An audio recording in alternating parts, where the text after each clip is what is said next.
O clima não é um elemento isolado para definir um estado momentâneo da atmosfera. Quem vai fazer esse papel é o tempo. O clima é um conjunto de variações do tempo em um determinado período de tempo em um local, ou seja, são necessários anos de observação e análise para que se possa concluir sobre qual tipo de clima de um local. Normalmente, utiliza-se o conceito de clima no senso comum para caracterizar o estado momentâneo das condições atmosféricas, seja quando o dia está nublado ou quando há possibilidade de chuva. No entanto, essa é uma visão errada do conceito. O clima é um elemento mais complexo, formado pelo conjunto de dados sobre o tempo em um determinado local da superfície terrestre.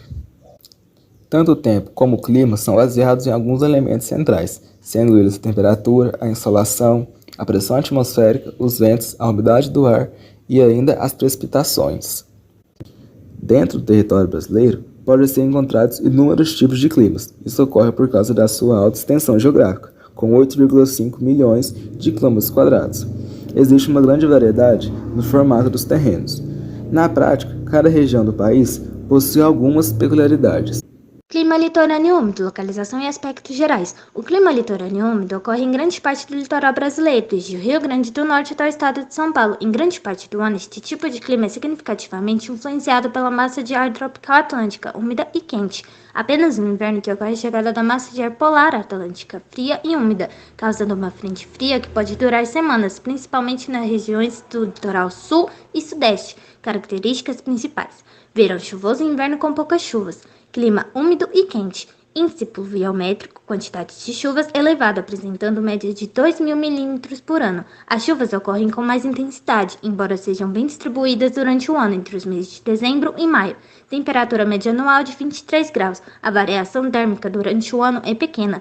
No verão, a média fica em torno de 25 graus, enquanto no inverno fica em torno de 21 graus. Ocorrência de chuvas orográficas, de relevo, quando o ar oceânico úmido sopra do oceano para o continente. Estas chuvas ocorrem em regiões serranas, como, por exemplo, Serra do Mar, Chapada Diamantina e Chapada da Borborema. O clima úmido litorâneo pode afetar a vida na região de diversas maneiras, tanto positiva como negativa. Algumas das principais formas são agricultura e pesca.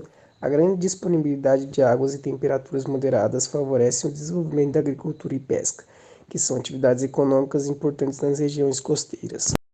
Turismo. O clima agradável e a beleza natural da região atraem muitos turistas, contribuindo para o desenvolvimento econômico local. Saúde. O clima úmido litorâneo pode favorecer a proliferação de doenças respiratórias, como asma, devido à umidade e aos nevoeiros frequentes. Por outro lado, a temperatura amena pode ser benéfica para pessoas com problemas cardíacos e circulatórios. Infraestrutura. A frequência de chuvas pode causar problemas de infraestrutura, como enchentes, deslizamentos de terras e interrupção de estradas e transportes. Meio ambiente. O clima úmido litorâneo favorece a preservação de ecossistemas naturais, como as florestas temperadas, que são importantes para a manutenção da biodiversidade e do equilíbrio ambiental. No entanto, a expansão das atividades humanas, como a urbanização e a agricultura intensa, pode ameaçar este ecossistema, levar à degradação ambiental. Em resumo, o clima úmido litorâneo pode trazer benefícios e desafios para a vida na região, e é importante que as comunidades e governos locais estejam preparados para lidar com esses aspectos de forma sustentável e equilibrada. O Brasil possui 7.366 quilômetros de litoral. Isto é uma área banhada pelo mar. Sendo assim, existem diversos tipos de formações vegetais distribuindo por essas áreas, caracterizando assim uma importante diversidade que contribui para uma igual variedade de espécies e animais. Essas riquezas naturais e oriundas da diversidade de climas, relevos que compõem o território brasileiros, podemos classificar as vegetações litorâneas brasileiras em dois principais subtipos: os manguezais, retigas, apresentando também vegetação rasteira, e alguns tipos de granizéis. Os manguezais ou magnezais são vegetações encontradas em regiões onde costumam haver encontro entre águas dos rios e dos mares. Trata-se de um ecossistema litorâneo presente em regiões tropical e subtropical.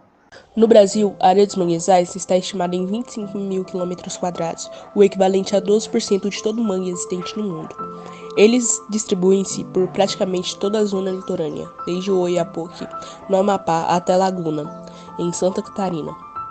Os manguezais são importantes para a manutenção do equilíbrio ambiental, para o clima do nosso planeta e, sobretudo, para as populações que tiram dele o seu sustento, o que toma a sua conservação necessária e urgente, tendo em vista as taxas de degradação deste ecossistema em todo o mundo. Temos aqui um controlador de efeito estufa. O manguezal tem uma competência de fixar carbono quase 10 vezes superior à das florestas tropicais. Isso é bastante novo, isso é muito recente, essa informação. E além de tudo, o mangue ainda é o berçário da vida marinha. O emaranhado de raízes submersas abriga centenas de espécies de animais. Esse é o baiacu, é uma das primeiras espécies de peixe que entram quando a maré enche. Baiacu sem espinho, é um filhote. Está procurando a região justamente para se proteger entre as raízes.